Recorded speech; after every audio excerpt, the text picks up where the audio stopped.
Every child deserves a family.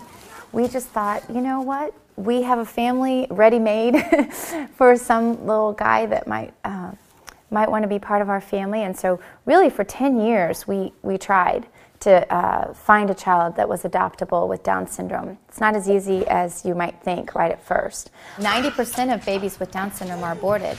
But luckily, you know, now some moms are finding out, you know, I could put my child up for adoption, and maybe if loving family would take that child, then we want to be that sort of advocate that says, yeah, this is definitely something that that you could choose, and we have been so blessed by adopting Samuel. You know, there's just no question that it has been a you know, I would say the hand of God in our family. No.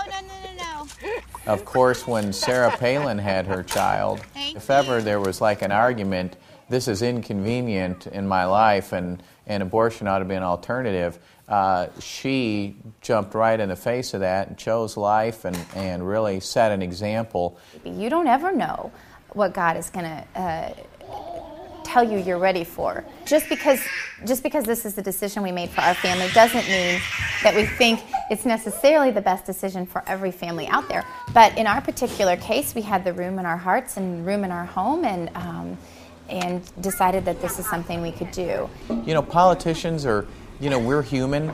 I like to tell people we've got our sort of party platform issues, but each one of us is prone to kind of migrating into issues that you're going to focus more on. And for mine, you know, certainly valuing all life is important, but focusing a little more on those special needs kids became a higher priority. My children were raised with this as a value, that you love people, you know, for who they are, right where they are, even when they're different from you, even if they look different, even if their political views are different, you just love them.